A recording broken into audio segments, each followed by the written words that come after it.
Hello, ladies and gentlemen, and welcome to the Discriminating Gamer. Say, which knight created King Arthur's Round Table? Circumference. Ladies and gentlemen, today we're going to go ahead and take a look at Crusader Rex from Columbia Games.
We'll get back to the review in just a moment. I want to take a minute to ask you to check out my other channel, that is Cody Carlson, PhD, where we talk about history, books on history, military history. I even post some of my lectures for my classes on there. Please check that out. Please subscribe to that channel. And now, back to the review.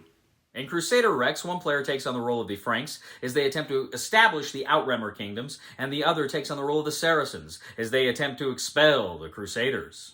Now, this is a block war game. If you've played other block war games from Columbia Games, you will be very familiar with how this one plays. So I'm just going to go over some of the basics here and tell you what I think. Essentially, you've got a map of the Holy Land. You're going to have a number of Crusaders and Saracen blocks in respective cities. Now, you have the various cities. They have shields on them, and that's kind of a city capacity.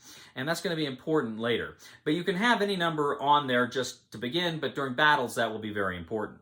Now, the game takes place over 6 years, or rounds, and within each of those 6 years, you have 6 turns. So at the beginning of every round, each player is dealt 6 cards. Now, every turn, what you're going to do is flip the card over. Now, the card may have a number on it, in which case the highest number is going to go first, but there may also be cards that just have text. In that case, if it's the text, then that particular event goes first, followed by the opposing numbered card. Now, the number is not just an initiative rating. It says how many groups you can activate. Now, a group is any group of blocks in one location. You can split them off, move them into different areas, but when they start, that's where they move from. Now, your blocks in the upper left have the essentially their movement value, how far they can move along the roads. But here's the thing, the roads themselves, if it's a major road, you can only move 4 blocks along those major roads. If it's a minor road, you can only move 2 blocks along those minor roads. Now, as you're moving these units into various positions, you can go ahead and initiate combat with anybody there. Now, if they are in a castle, they can choose, do they want to move their blocks inside a castle, in which case they risk being besieged, but they'll have a better defensive value, or do they want to stay outside and fight? Now, assuming if they go inside, each block is going to take essentially 2 hits to take damage on, and that's kind of the advantage there. But if the other player just decides they're going to stay outside, then the initial player inside has to suffer attrition, and more on that later. Now, all things being equal, during a battle, you're going to lay down your cubes. Your cubes normally are facing you for Fog of War, but you lay down your cubes facing each other. And again, this is a standard block war game from Columbia, so the combat here again is very simple. Essentially, you're going to go off your, you've got a number of pips at the top of your block which show your strength.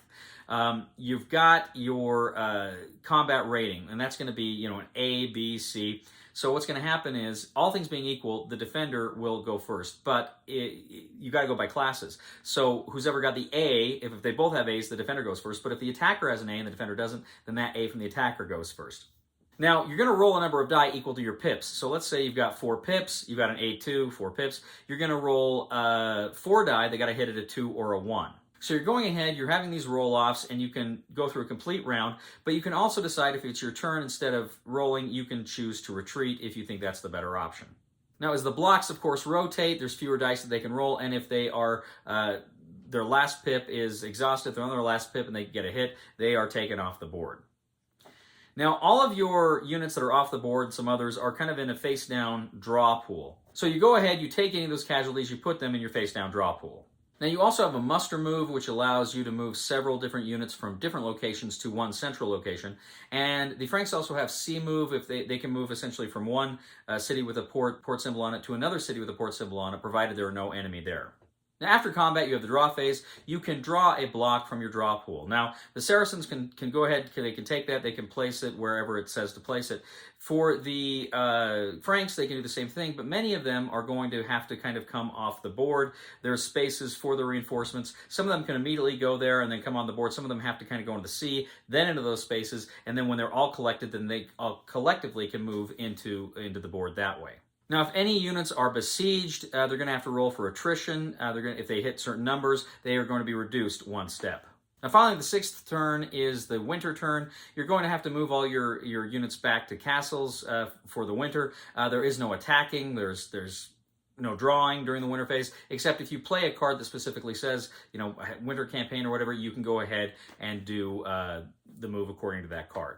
So players go back and forth. They are battling each other throughout the Holy Land. They are attempting to capture these castles. Sometimes they're laying sieges. Sometimes there's outright war. Sometimes people are sallying out of these castles in order to take the enemy. But they're going back and forth until one side or the other is able to achieve their objective. Now, a player can win a sudden death victory if he controls all 7 of the victory castles on the board, or after the end of the 6 rounds, whoever controls the majority of those 7 castles wins. Crusader Rex. Now, there are some more things going on in this game I didn't really get into. There's an assassin that can take out stuff. There's some different things going on, so I didn't really get into everything, but I gave you the basic idea of how to play this game. Played this the other night with my friend Chris, and we really enjoyed it. We really had a lot of fun with it. I played a lot of the Columbia Block war games, and I like some better than others. My favorite has always been the Napoleon, the Waterloo Campaign, 4th edition. I always thought that was just my favorite, and I always like Julius Caesar a lot as well, too. This one is up there. This one, I've actually thinking, which one do I like better, Crusader Rex or Julius Caesar? I probably still give the edge to Julius Caesar, but I like Crusader Rex a lot. It's a fairly simple game. It does take some time. You're probably looking at about 3 hours, maybe, to play this game. So it does take some time. But there's some deep strategy here. And it's pretty interesting because, like, Chris and I were playing this game, and there's a moment where he's coming out of Egypt pretty strong.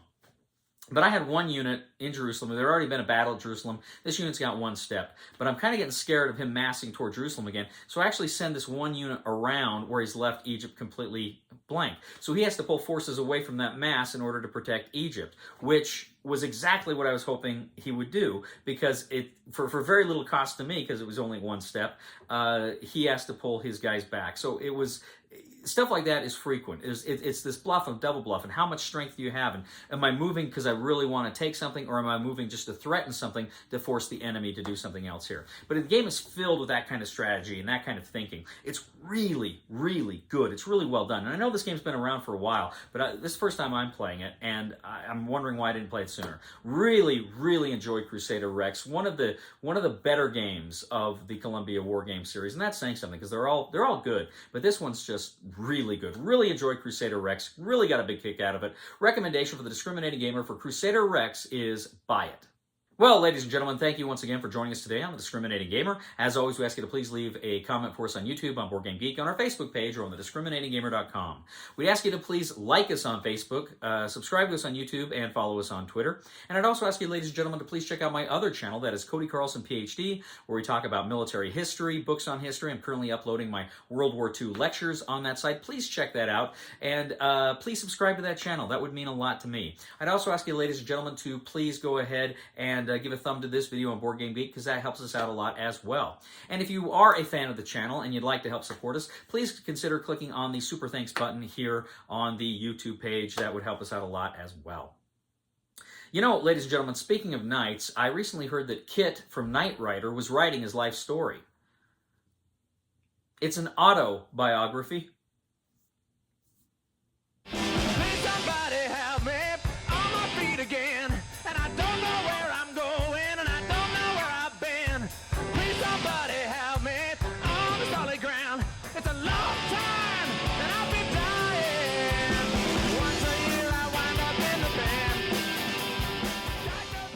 And let's be honest, sometimes those other chairs, they're just not up to the quality you'd expect.